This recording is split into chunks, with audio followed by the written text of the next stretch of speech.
നീതിമാനാകും മാർയൗസേപ്പിതാവേ,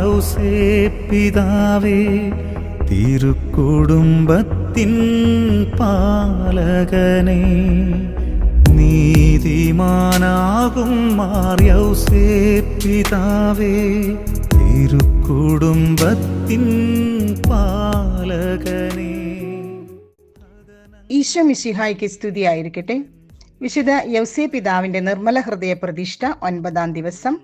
യൗസേ പിതാവ് ദാവീദിന്റെ ശ്രേഷ്ഠ സന്താനം.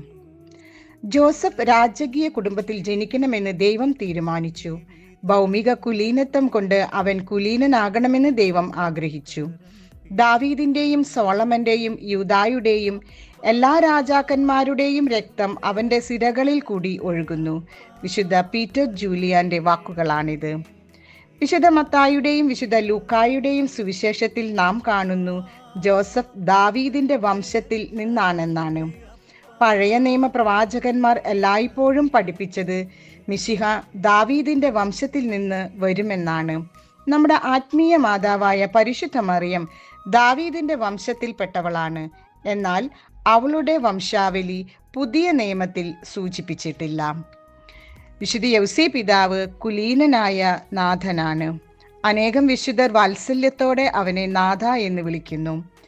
ആവിലാവിലെ അമ്മ ത്രേസ്യയ്ക്ക് അവനെ തൻ്റെ നാഥനെന്ന് വിളിക്കാൻ പ്രത്യേക താല്പര്യം ഉണ്ടായിരുന്നു. ഈ ഒരു വാക്ക് ഇങ്ങനെ ഉപയോഗിക്കുന്നത് വഴിയായി വിശുദ്ധരാരും അവനെ ദൈവമായി പരിഗണിച്ചില്ല. വിശുദ്ധ യൗസേ പിതാവ് ദൈവമല്ല.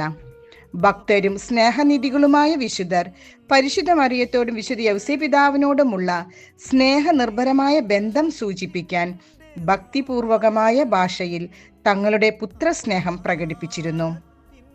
വിശുദ്ധ അൽഫോൺസ് ലിഗോരി ഇങ്ങനെ പ്രാർത്ഥിക്കുന്നു: വിശുദ്ധ യൗസേ പിതാവേ, ഞങ്ങൾ അങ്ങേക്ക് വിധേയപ്പെടണമെന്ന് ദൈവം ആഗ്രഹിക്കുന്നതിനാൽ എൻ്റെ യജമാനനും നാഥനും എന്ന നിലയിൽ അങ്ങയെ ആദരിക്കുവാനും സ്നേഹിക്കുവാനും അങ്ങയുടെ സേവനത്തിൽ പങ്കുചേരാനും എന്നെ അനുവദിക്കണമേ.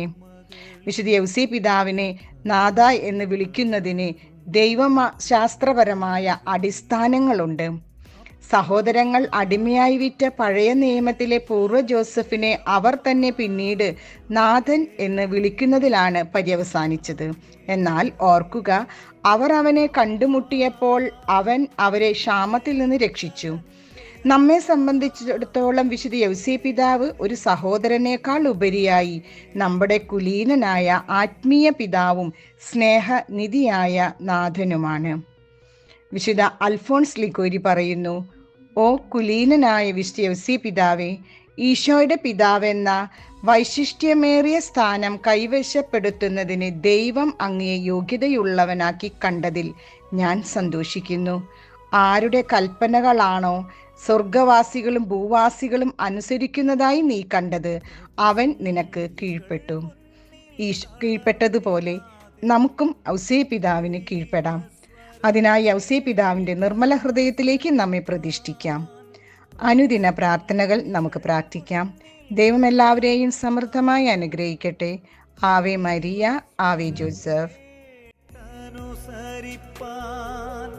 ദൈവേഷ്ടമെന്നെന്നും നിറവേറ്റുവാൻ കൂടെയുണ്ടാകണേ പുണ്യതാതാ. ദൈവേഷ്ടമെന്നെന്നും നിറവേറ്റുവാൻ കൂടെയുണ്ടാകണേ പുണ്യതാതാ.